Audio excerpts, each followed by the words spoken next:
Hey guys, it's Kevin. This is my review for the new Discovery Channel miniseries called Manhunt Unabomber. What this series is essentially about is we center on this character, Jim Fitzgerald, and he is basically the main FBI agent that is tasked to apprehend this Unabomber who, basically this Unabomber, he's going, all across the United States and sending anonymous packages to people that happen to have bombs in them, and basically he has to try to bring him to justice. And I have to say, guys, going into the series, I knew nothing. I honestly knew nothing. Why? Because it's a Discovery Channel miniseries, and I wasn't expecting much from it. However, I see the show's getting amazing reviews. I'm like, all right, I need to check out this show. Now, I've talked about this show before, obviously, in my top 5 summer shows and things like that.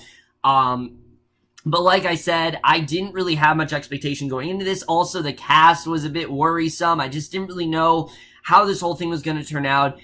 And I have to say that for a Discovery Channel miniseries, this was pretty damn good. I honestly really loved this miniseries. I thought this was a very well-crafted story that told a story that I'm really not all that familiar with, that had surprisingly some really good performances in there, and definitely I think is the step in the right direction for Discovery, where if they want to do more of these, this is definitely something they should focus on, because this is absolutely what they need to be doing. And just so you guys know, this is not like one of those like, oh, it's kind of scripted, but it's also a documentary. No, this is very much a scripted show, and that's something well, obviously based on true events, but I definitely did love the way that was portrayed here. But let's just get into the show, starting off with the cast. So, like I said, the cast here, for the most part, these are not, like, extremely well-known actors, except for, like, 2 right off the bat. But the main star here, I was a bit concerned with. So let's just jump into it. How is Sam Worthington in the show? Surprisingly great. I honestly really did like him in this role. I was very worried about him going into it because, I mean, I'm not going to say Sam Worthington's a bad actor, but just from what we've seen, he doesn't appear to emote that well and things like that. He just doesn't really have that big of a range. Don't get me wrong, he's had some good performances here and there, but most of the things I've seen him in, he really has not done well in it all. But I really liked him in this role as Jim Fitzgerald. This guy is very quiet. He's, very to himself, but he also is probably the smartest man in the room out of all of these, various police officers. He's using all these different kinds of methods, such as linguistics and profiling, and everyone else thinks he's insane. How can you apply this to bring down the Unabomber? But Fitz actually finds a way to apply this to what they're talking about. And I found that to be really interesting. I definitely really do like his character, the way he was gathering his information, and also his determination. I mean, this takes place over 2 years, and you can tell that he's very determined to bring down this Unabomber, and that's something I definitely really did love, is how dedicated he really was. Overall, I thought Worthington did a really great job here. Probably is the most surprising thing about this entire miniseries is the fact that he actually did a really good job, but honestly, he really did great. I think he's much better in these, like, quiet roles where he doesn't have to have, like, this big breakdown than he is in things like Terminator Salvation, which that was just a complete, mishap altogether. That movie is just an utter disaster. But he honestly did a really good job here, and I do think this is a step in the right direction for him career-wise. However, easily the star of this entire series is Paul Bettany as Ted Kaczynski, which, I mean, should that really be a surprise? Paul Bettany, you put him in anything, he's probably going to give an amazing performance, whether he's playing Vision, whether he is, whether he's Vision, whether he's Jarvis. I mean, I know that's the same person, but or whether he is the Unabomber. I mean, he just gives 110% into everything he does, and the Manhunt Unabomber is no exception. He is incredible in this show, and you really do care for his character right off the bat. He's very rootable and things like that, because on the surface level, you're like, how can you care for a guy like this? He's making bombs, and he's causing all this destruction to the world. All these people are dying. All these, mass genocides, and how can you possibly care for someone like that? But the way that Bettany actually gets you to humanize with this character, he does it in a way where you actually can tell where he's coming from. There are moments in the show, I'm not gonna lie to you, where I genuinely did feel bad for him. Like, shit, I mean, there's an entire episode where they really do flesh out his character and show you his background and how he actually turned out this way. And it honestly got me to really sympathize with him. I thought he did an incredible job in this series, and especially the scenes that these two have together. These two have fantastic chemistry. You can tell how much these two really dislike one another, but also how much these two understand each other, because Fitz stays on this cast for so long that he's really able to get into the head of Kaczynski and really torture him mentally, but Kaczynski's able to kind of play this game of cat and mouse with Fitz, and it's very compelling in the way that's done. But Bettany, again, if he wasn't in the show, I honestly don't think the show would be nearly as good as it is. He really did give it his all. He was just absolutely phenomenal in the show, and I absolutely love what he did in this series. He, by far, is the absolute star of this. And then as for everyone else in the series, they all did a really good job. I definitely did like Jeremy Bobb, for example, Stan Cole. Cool to see him again. I always really liked him as Barrow in The Nick, and I thought he definitely did a really good job. You know, he's like the head of the FBI that's kind of giving Fitz a hard time, but he does tend to soften towards the end, so I definitely did like that. The only performance that I really wasn't the hugest fan of is Keisha Castle-Hughes as Tabby. This is Fitz's, like, female partner that he's working with, and I don't know, she was very on and off for me. They tried to make her the comedic relief a lot, and I didn't really think it worked, honestly.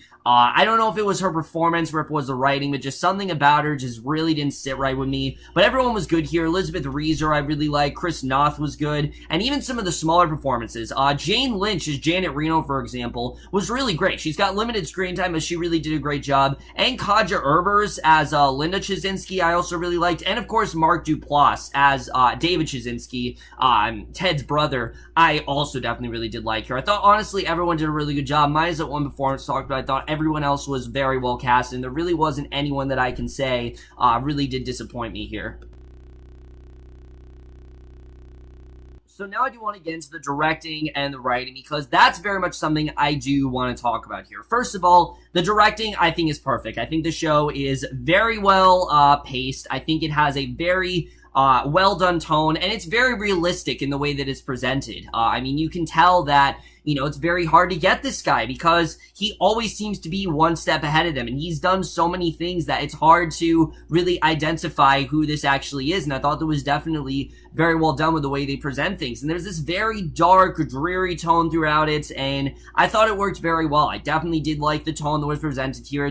It's a very bleak series. It's not uplifting by any means. It is very bleak and things like that, so I thought the tone was well executed. Like I said, the humor at times was a little bit forced, things that Tabby would say, but for the most part, the tone was, in my opinion, very well realized. The writing here. Here's where we get into some of my bigger problems with the series, because this is not a perfect series by any means. It does have two very significant problems I actually do think could have helped this series, and I'm going to get into both of them. Like I said, the way they flesh out these two characters, Fitz and Kaczynski, are really well done. You really see Fitz's determination. You really do see how he wants to bring down Kaczynski and things like that. But you also see how he's very much outnumbered. His way of thinking, just again, the FBI does not really respect it. They think there's no possible way you can use linguistics and apply this to a Unabomber. There's no way you can do that. There's no way the manifesto has anything to do with this. You know, they think he's crazy for it. And him going through that arc, I thought was honestly really well done, because you see him, he develops more and more confidence, and the FBI becomes more aware of, you know, yeah, he's actually onto something. I definitely did like seeing that. However, like I said, Kaczynski easily is the best character in the show, because they perfectly show his background, what he went through, which, to say he had a tragic backstory is an understatement. I mean, his episode, it's really heavy, guys. It really is hard to watch, but it's incredibly well done, and Paul Bettany perfectly carried the performance. I mean, there's no reason why he shouldn't get an Emmy for this. No reason why. He was absolutely phenomenal in that series. The series wasn't perfect, but that episode absolutely was. I mean, that episode was just so well done, and I definitely really did like that.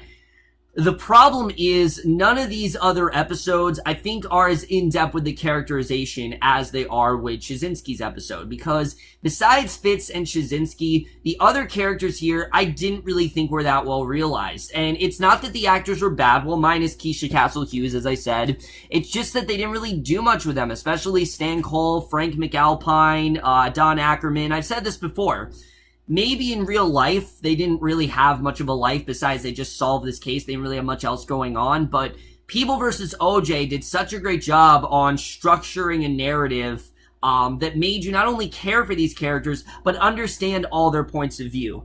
That's not really the case with Manhunt Unabombers. And don't expect this to be like a People vs. OJ, because it's not. It's very straightforward, and that is one of my bigger problems, that they stay very committed to just the case, which the case is fine, but I kind of want to know more about these characters, like Stan Cole. I want to know more about him. I want to know about Don Ackerman. I mean, these were intriguing characters, and I honestly don't think they used them as well as they could. They were good for what they had in the series. They were really good for what they had, but I did not think they used them as well as they really could here, and a lot of them felt very underused to me, especially when it comes to Elizabeth Reaser, Fitz's life, because to say that this case really kind of monopolizes Fitz's life pretty much and just kind of, you know, makes him so laser focused on this one thing, again, it's a severe understatement, because it really does kind of destroy his marriage. And I didn't think that arc, you know, while it was intriguing, I didn't think it was as conclusive as it really could be. It felt like something was missing, because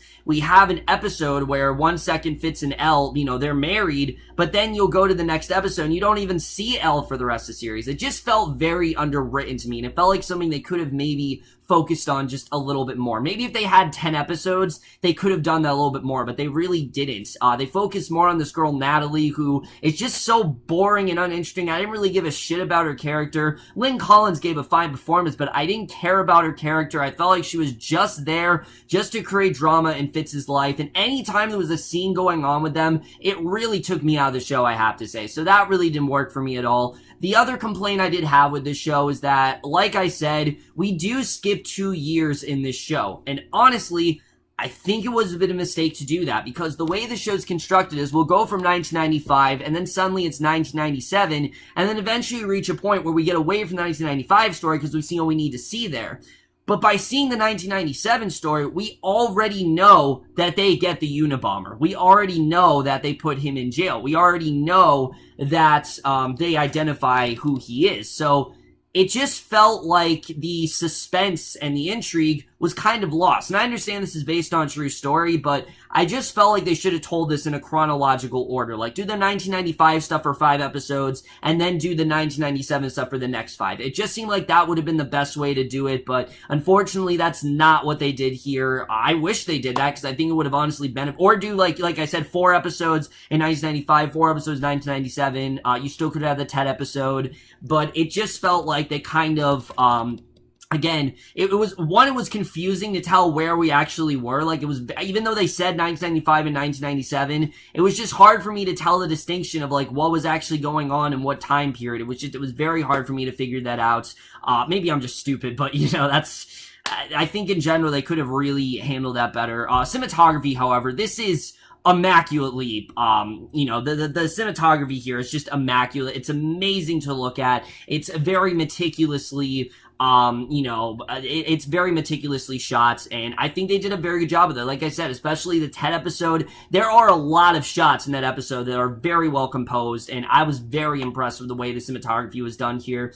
The score here, I honestly really did enjoy. My only complaint is that intro you saw, they only played that intro about 2 times, in like the first episode and the last episode, and I understand that they didn't want to go over time, like they had to have a certain length. I totally understand that, but I wish I saw that intro in a few more episodes, because it's honestly very well done, and it perfectly tells you everything you need to know about the show, and I wish they showed that intro more. That's really, again, a nitpick, but, you know, I've said that with many shows. And then the editing to each episode, I do think was right. I don't think there was any bad editing necessarily. I think for the most part, the show was well edited, in my opinion. However, what is very well realized, I have to say, is Kaczynski's motivation. You know, while Fitz's stuff and all that is very underwritten, Kaczynski's, like I said, really is the best part of the show. And you very well understand why he's trying to do what he does. I mean, this is a man who feels like technology is the root problem of everything, and he's doing all he can to kind of eliminate it. And when you see his background and what he's really gone through,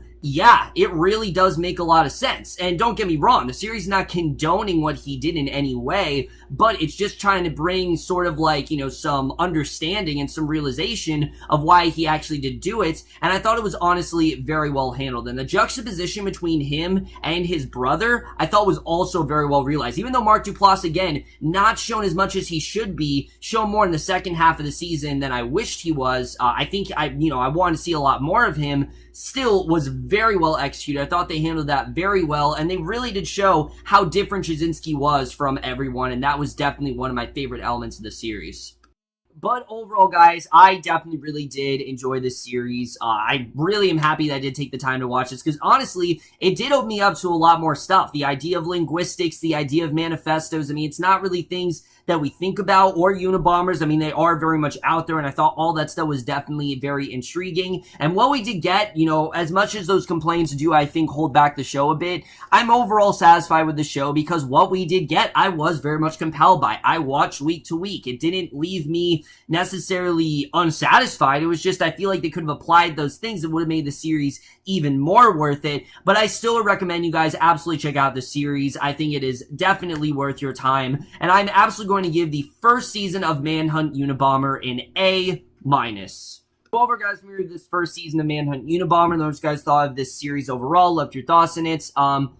I have to say that most likely, I think they're going to do a season 2. I think the way that it's Manhunt, Unabomber, there's going to be another Manhunt. What it's going to be, I have no idea, but I do hope this becomes a normal thing for Discovery Channel. I think this is definitely the kind of thing they need right now. I understand that every channel is trying to dab into the true crime genre, but I think it's a good idea for them to do that. You know, for years, they've done all these documentaries, and I'm not the hugest fan of them. I'm more of a fan of these kinds of things, so I think it's cool that they're doing something like this, and I thought that was definitely very well handled. And I'm looking forward to seeing if they do a season 2, you know, in the coming years. But that's it for this video. Hope you guys enjoyed. We'll see you guys in my next video, and I will see you guys for that. Okay, bye.